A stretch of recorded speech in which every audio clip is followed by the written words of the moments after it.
You're watching All 24 News World News Program. Next up are the headlines.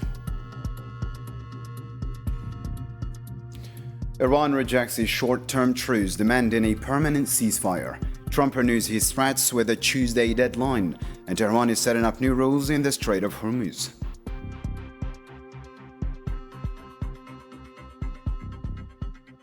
More deaths and injuries in southern Lebanon. International outrage over hospitals being hit, and the Zionist occupation admits its own dead are mounting.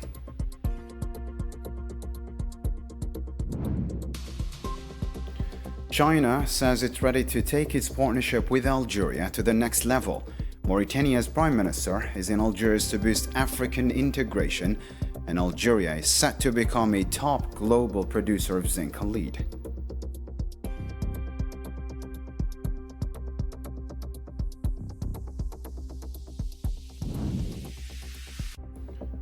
And later on, Russia accuses Ukraine of hitting a Caspian Sea oil pipeline. Hungary says Kiev could and would attack a Serbian pipeline too, and Moscow warns Europe's energy security is about to collapse.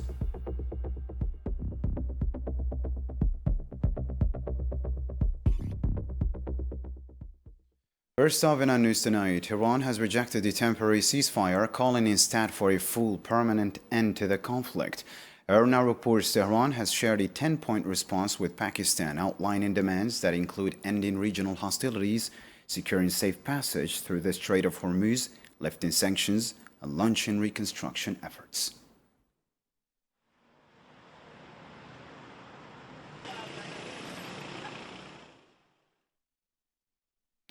Iran says it has drafted a response to the United States proposal demanding guarantees against further Zionist American aggression. Foreign Ministry spokesman Ismail Baghai accused Washington of wrecking diplomacy over recent months and rejected talks while what he called terrorist threats continue to target Iran's infrastructure.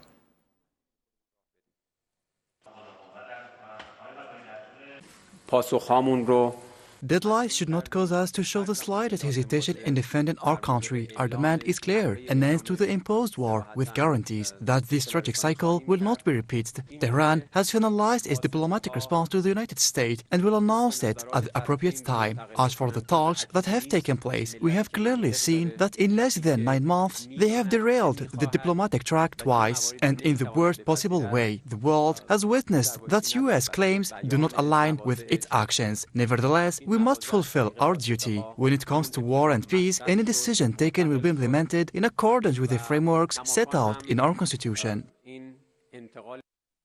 For his part, President Donald Trump warned Monday that Iran will pay a heavy price if it fails to meet his Tuesday deadline for an agreement. Speaking at the White House, he called Tehran's proposal a step forward, but not enough, adding that the war could end quickly if Iran meets its obligations, and insisting Iran is negotiating in good faith.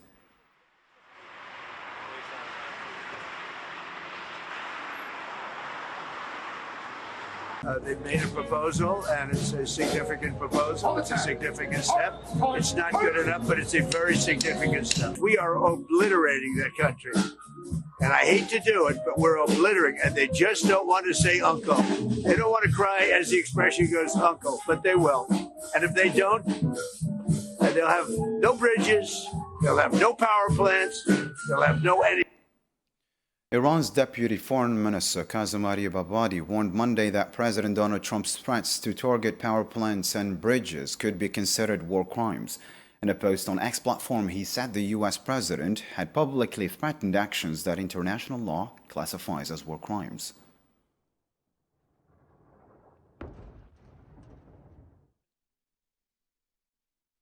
At least 38 people, including children, were killed and dozens more injured in U.S. Zionist airstrikes across Iran. Fars news agency reports Tehran faced overnight explosions hitting residential areas and a university, leaving 13 dead, including 7 children.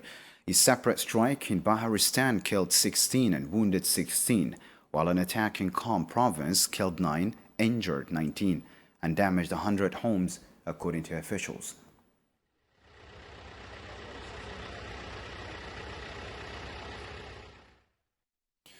Iran's Revolutionary Guard Corps Navy says it has completed preparations for a new navigation system in the Strait of Hormuz. The military body says previous rules have been scrapped, turning the strait into a conditional transit zone with new security and technical standards. Under the new protocol, vessels must secure prior permits and follow designated routes under Iranian maritime traffic control.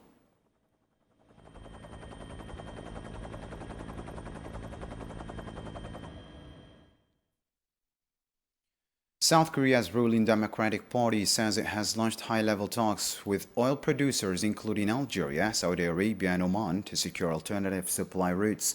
Deputy Anne de Gaulle said special envoys will visit Algeria to strengthen energy ties, aiming to diversify sources and ensure safer maritime delivery. The move comes as Seoul opens national reserves to private refineries to stabilize the domestic market.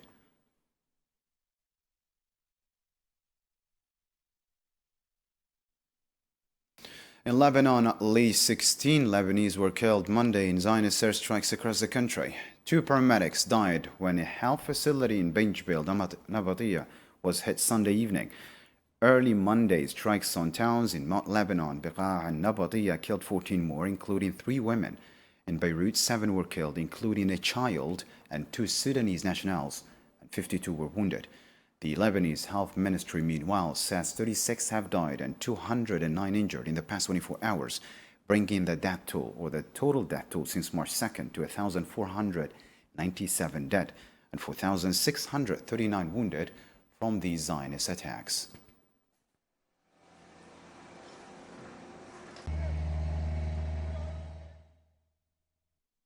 Doctors Without Borders condemned the Israeli occupation airstrike on a densely populated area near a Beirut hospital, calling for the protection of civilians and healthcare facilities.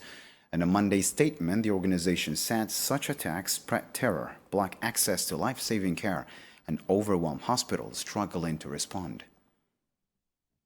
The situation we are witnessing and denouncing in Gaza is unprecedented.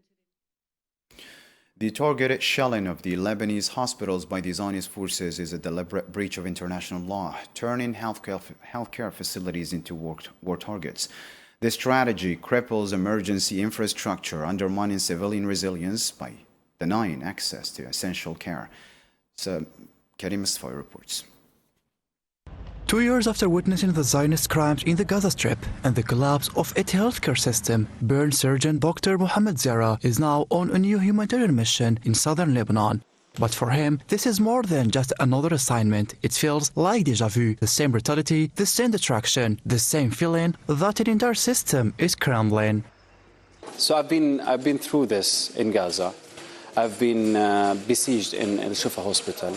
My family went south, and I was all the time worrying about them. I lost a brother to an airstrike just adjacent to their home, with a shrapnel coming through the window. So it's not something I don't understand. I really understand. As the number of civilian casualties continues to rise, Dr. Zara and his team are stepping in to help. They have established the first specialized burn unit at a hospital in Saida, a vital reinforcement for a healthcare system already under immense pressure. I cannot go back to Gaza now, but I can be in Lebanon, and this is opportunity with the team that's coming here to help for all patients here. I'm lucky with the team that they all come just for one thing, to help the patients. This war is much stronger than the previous one. I wasn't harmed in the last war, but this war destroyed me. Israel is killing people. According to official reports, the Zionist entity has attacked more than 100 hospitals and emergency services. The attacks have also claimed the lives of at least 54 healthcare workers. The Zionist entity says 11 of its soldiers have died and 375 wounded since renewed fighting began in southern Lebanon last month, including 27 in critical condition and 56 in moderate condition. A Sunday statement added that 66 soldiers were wounded in the past 3 days and 108 were admitted to hospitals in the last 24 hours.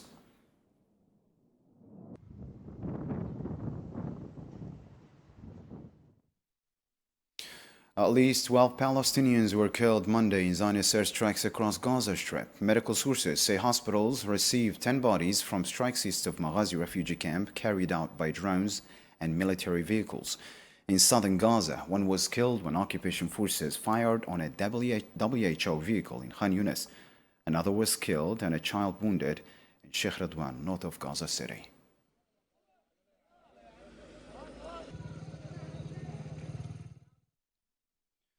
Chinese President Xi Jinping expressed condolences to Algeria following the death of former President Liam Zeroual and reaffirmed Beijing's commitment to deepening its strategic partnership with Algiers.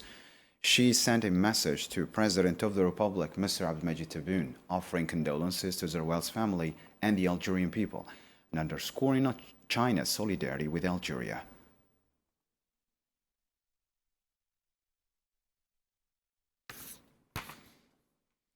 Algerian President Abdelmadjid Tebboune held a working meeting Monday to finalize preparations for Pope Leo XIV's upcoming visit to Algeria, according to the Algerian presidency.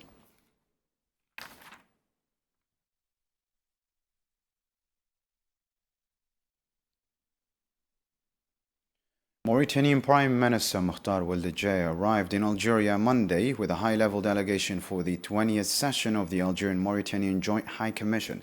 Welcomed by Algerian Prime Minister Sifir Ghayeb, the talks will focus on investment, trade, and economic integration, especially in border regions. On Monday, Hadjai also visited the Grand Mosque of Algiers, where he met Dean of the Mosque, Sheikh Mohammed Mamoun Qasim al-Hassani, and learned about the mosque's facilities, praising the deep fraternal ties between the two countries.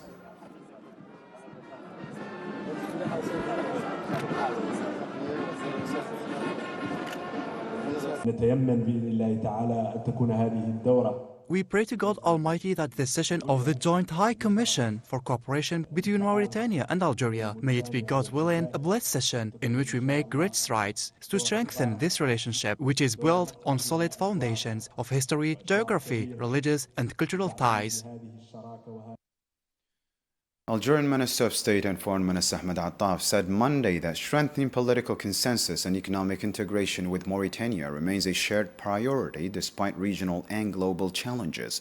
Speaking of the Algerian-Mauritanian Follow-up Committee ahead of the 20th Joint High Commission session, he reaffirmed Algeria's commitment to overcoming obstacles and advancing bilateral relations. نلتئم اليوم. We meet 3 years after the last session of this bilateral mechanism to take stock of the achievement made, to assess the shortcomings identified, and to commit to overcoming obstacles and paving the way for further gains in strengthening political consensus, consolidating economic integration, and reinforcing the social and humanitarian dimensions of the comprehensive Algerian-Mauritanian relationship. For his part, Mauritania's Foreign Minister Salem Ould Merzouk says he's confident the 20th Joint Commission with Algeria will be a success, turning bilateral goals into real results and locking in their strategic partnership. Let's take a listen. I express my firm confidence that the work of this session will culminate in the expected success, which will boost bilateral cooperation between the two brotherly countries and transform our aspiration for goals and collaboration into a tangible practical reality that serves the interest of the two brotherly countries and strengthens the strategic alliance that satisfies the aspirations of our leaders and benefits the two brotherly peoples. Algerian Minister of Hydrocarbons and Mines Mohamed Arghab met Mauritanian Petroleum Minister on Monday in Algiers to boost Algerian companies' presence in Mauritania's hydrocarbons market, especially in petroleum product marketing. The ministers also discussed expanding cooperation in resource development, phosphates and fertilizers to increase added value, strengthen trade, and enhance Algeria's regional role. Talks also covered support for exploration and production projects and partnerships across the full hydrocarbons value chain.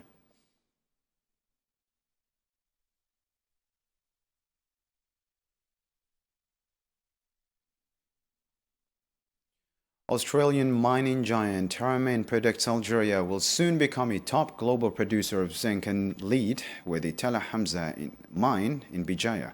The mine, ranked the 7th largest worldwide, is expected to produce 170,000 tons annually, placing Algeria among the top 10 producers without a slow ramp-up. a rare milestone in the global mining sector.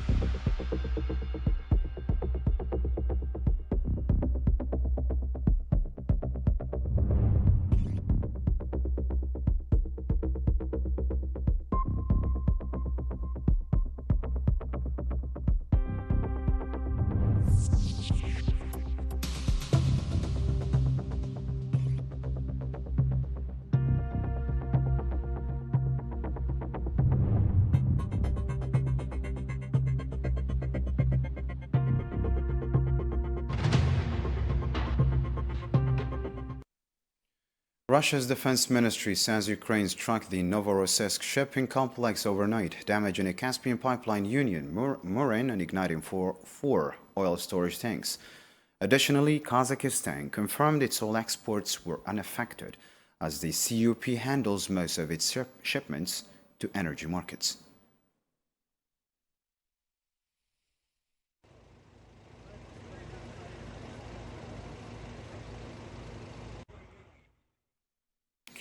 Hungarian Prime Minister Viktor Orbán said Ukraine is capable of sabotaging Hungary's gas supplies after explosives were found near a pipeline in Serbia carrying Russian gas. At the Serbian border, he stopped short of directly blaming Ukraine, but noted past incidents make such an act plausible.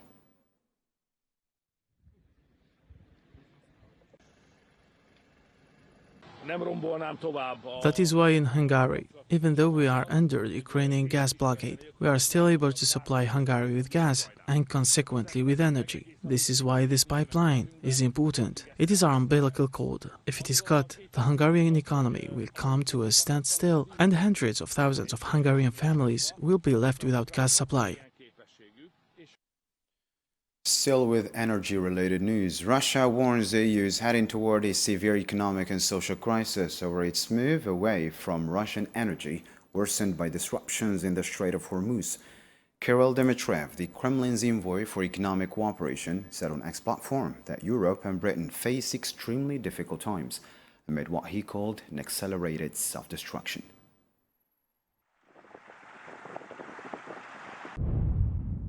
The European Union's push to abandon Russian energy and follow empty ideological decisions amounts to economic suicide, with very difficult times ahead. Asia has shown a greater pragmatism by prioritizing its people's need, while the EU and Britain are accelerating their own decline. The current oil crisis is just a warning of severe and unprecedented pressure Europe will soon face. For its part, the EU has urged member states to avoid overextending support programs amid soaring energy prices, warning this could trigger a sovereign debt crisis. European Energy Commissioner Dan Jorgensen told the Financial Times that governments must balance protecting consumers with maintaining national financial stability.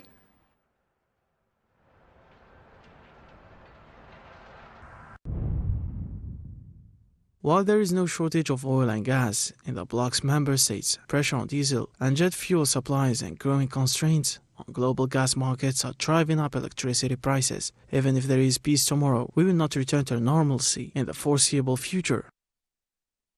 Now it is time to catch up on more international news stories in the News in Brief with Sophia Kanturi.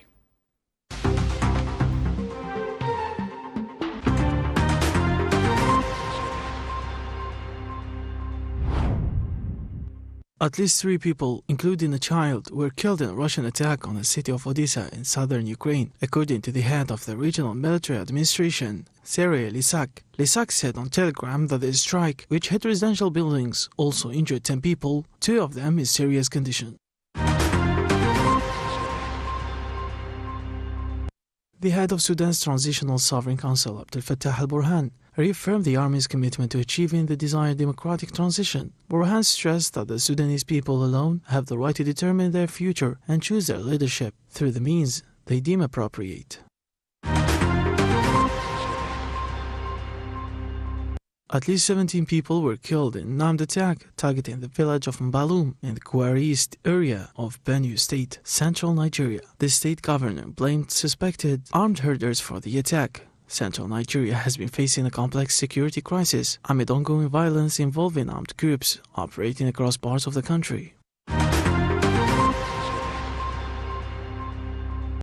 Following her standout performance at the World Cup stage in Baku, Olympic champion Kylian Mbappé continues her golden run, adding 2 more gold medals to her tally at Cairo 2026 round. This latest achievement further confirms her dominance and control over artistic gymnastics across major international competitions.